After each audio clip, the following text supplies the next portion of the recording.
Good morning, sir. Good morning, classmates. I am Hazel Jane Fabilio, and together with Ansel Babe Maro, Enrico Angelo Barro, OBS at Math 2B, would present the lesson 12, which is the religion and globalization. Before we proceed to our lesson proper, we would like to introduce to you our objectives. After this discussion, we, the students, will be able to answer the following questions. First, what is globalization? Second, what is religion? Third, are they interconnected? And fourth, how does globalization affect religion? So those questions can be answered if you will listen to our class discussion. What is globalization? Globalization is the networking and expansion of one's local products, beliefs, and practices into universal products, beliefs, and practices, often through technology. It also refers to the historical process by which all the world's people increasingly come to live in a single social unit. So, what is religion?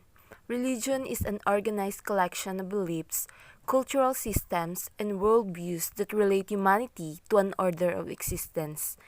It also have different narratives, symbols, traditions, and sacred histories that are intended to give meaning to life or to explain the origin of life or the universe. Majority of religion have developed starting from a revelation based on the exemplary history of a nation, of a prophet or a wise man who taught an ideal of life. And now let me introduce to you the major religions of the world. This includes Christianity, Islam, Hinduism, Buddhism, and Judaism. First, let's talk about Christianity. Christianity is the most widely practiced religion in the world, with more than 2 billion followers. It centers on the belief of birth, life, death, and resurrection of Jesus Christ. It is one of the most successful spiritual missions in human history. The Holy Bible includes important scriptures that outline Jesus' teachings, the lives of major prophets and disciples, and offer instructions for how Christians should live. And the symbol for Christianity is the cross. So now let's proceed to Islam. So this is the second largest and the youngest religion in the world after Christianity, with about 1.8 billion Muslims worldwide. It started in Mecca in modern-day Saudi Arabia during the time of the Prophet Muhammad's life. Islam means submission to the will of God. As what you know, Muslims are monotheistic, which means they worship only one God, and that is Allah. The place of worship of Muslims is called the mosque, and their book is what they call Quran. And now let's have Hinduism. It is the world's oldest religion with roots and customs dating back more than 4,000 years. It is the third largest religion behind Christianity and Islam. 95% of the world's Hindus live in India. Hinduism has no specific founder, but it is unique in that it's not a single religion but a compilation of many traditions and philosophies. Hinduism embraces many religious ideas. For this reason, it's sometimes referred to as a way of life or family of religions. Most forms of Hinduism are henotheistic, which means they worship a single deity known as Brahman, but still recognizes other gods and goddesses. Hindus believe in the doctrines of samsara, which is the continuous cycle of life, death, and reincarnation. They also have Dharma, which is a code of living that emphasizes good conduct and morality. And now let's have Buddhism. Buddhism is a faith that was founded by Siddhartha Gautama, or also known as Buddha, more than 2,500 years ago in India. Its practice has historically been most prominent in East and Southeast Asia, but its influence is growing in the West. Many Buddhist ideas and philosophies overlap with those of other faiths. Followers of Buddhism don't acknowledge a supreme god or deity. They instead focus on achieving enlightenment, a state of inner peace and wisdom.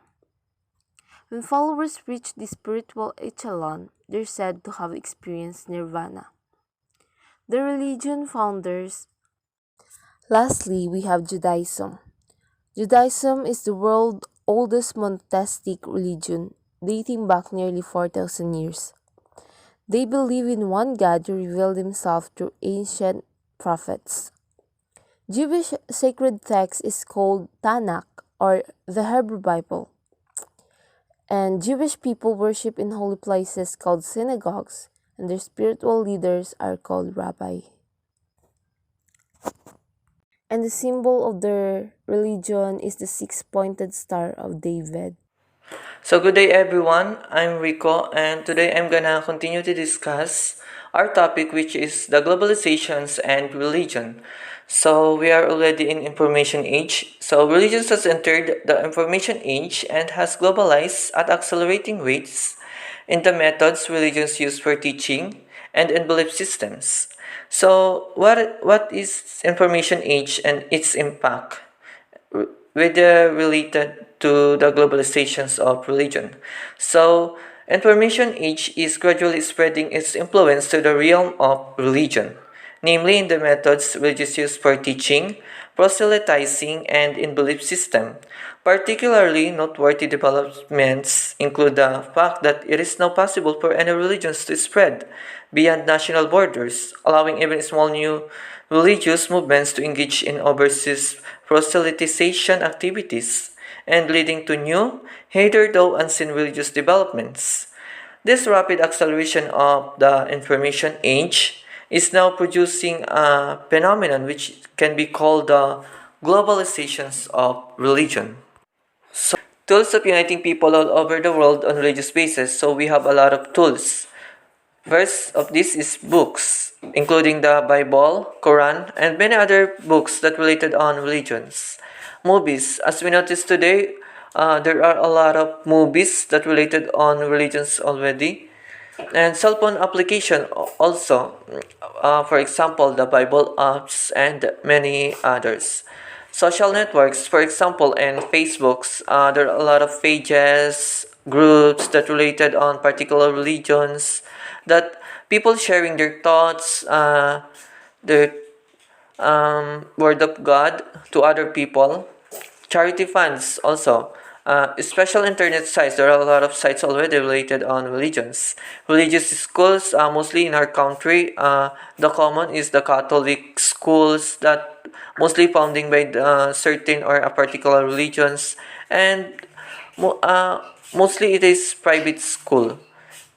So, religious epitomizes the definition of globalization due to the fact that it can be spread more efficiently than ever before through the use of different technological tools, through the use of magazines, the media, Facebook, Twitter, YouTube, commercial, podcasts, cell phone, and many more.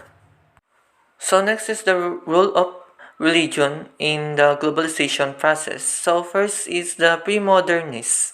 So developed effective opposition movement only from religious believers. So it was only in the organized religious communities that there could be found large number of people willing to sacrifice their individual security for the greater movement. It was their religious faith and the religious community that supported it that gave these believers the commitment and the courage to persist rather in their opposition. So next is the modernists. Fossilized religion communities, religion revivals being irrational, unreasoning, fundamentalist, opposition to distortion. So the modernist perspective will seem the most familiar. It is the perspective of most intellectual and academics. The modernist perspective has had a particular and peculiar view of secularization. Beginning with the Enlightenment, modernists have entertained the prospect that all secularization would eventually look alike. The different religions would all end up as the same secular and rational philosophy. So last is the pre-modernists. The ideal typical postmodernist spiritual expression, the Protestant Reformation. So, the postmodernist is also called the post-enlightenment. So, postmodernist perspective joins with the enlightenment, modernist one in rejecting traditional pre-modern religions. But this perspective also rejects the Enlightenment, modernist values of rationalism, empiricism, and science, along with the Enlightenment, modernist structures of capitalism, bureaucracy, and even liberalism. The core value of postmodernism is expressive individualism. The postmodernist perspective can include spiritual experiences, but only those without religious constraints. The New Age movements can be interpreted as the ideal typical postmodernist spiritual expression. However, postmodernism is largely hyper-secularism and it joins modernism in predicting and eagerly anticipating the disappearance of traditional religions. The globalization, by breaking up and dissolving every traditional, local, and national structure, will bring about the universal triumph of expressive individualism. So, the impact of globalization on religion. So, globalization has played a tremendous role in providing a context for the current considerable revival and the resurgence of religion. Today, most religions are not relegated to the few countries where they began. Religions have, in fact, spread and scattered on a global scale. Because of globalization, information technologies, transportation means, and the media are deemed important means on which religionists rely in the dissemination of their religious ideas. For instance, countless websites providing information about religions have been created. This makes pieces of information and explanations about different religions readily at the disposal of any person regardless of his or her geographical location. In addition, the internet allows people to contact each other worldwide and therefore hold forums and debates that allow religious ideas to spread. Furthermore, the media plays the same important role in the dissemination of religious ideas. In this respect, a lot of TV channels, radio stations, and print media are found solely for advocating religions. Example of this is in different TV networks in our country. So every Sunday there's a live mass. So inclu- including another impact of globalization on religions is the emerging multi-religious phenomenon, the increasing conflicts about different religious assumptions about others' freedom and different religious behavior, an explosive and revolutionary movement against globalism and development of religious terrorists. Religions are narrowly used to justify national identity. Religious and globalization is in conflict. So expansion of terrorism on religious basis. So I think one of the example of this is the 9/11 hijackers in New York. So I think the conflict is not only between the two countries but also there's a religious involved. So in Muslims, so extreme religious interpretation of the Quran and the movement of Islamic revivalism influenced the emergence and progression of violent jihad in contemporary times. Islamic terrorists are able to legitimize their movement as an act of violent jihad permitted by the Quran, essentially because of religious sanctions that permit the use of violence as an act of defense and to preserve the will of God in Islamic communities. So videos and audios in the internet of sermons read by missionaries which contain extremist ideas call for crimes, murders, and terrorist attacks. The possibility of communicating with anyone across the world and sharing ideas provoke the spread of terrorists and expansion of their band. It is now possible for any religions to spread beyond national borders, allowing even small new religious movements to engage in overseas activities and leading to new unseen religious development. To sum up, we conclude that the relationship between globalization and religion is a complex issue as it has brought both new possibilities and furthering challenges. So, from the above analysis, we can see that globalization enhances both positive and negative aspects of religion. As media and technology, in one hand, spread religious ideas and teach to respect other religions, they also cause breaking religious ties that give birth to new religions or sometimes makes people infidel or irreligious, and also causes terrorist activities in the name of protecting their own religion, values, and beliefs. Though the differences among various religions, we should remember that every religion teaches the common thing that non-violence, harmony, and peace among every people, no discrimination with each other, to bring unity and justice, and to bring equality and freedom. We should take the good side always and avoid evil. In this way, we can minimize the challenges of religion and globalization, which can result to the peace and harmony. So that's all for lesson 12. Thank you.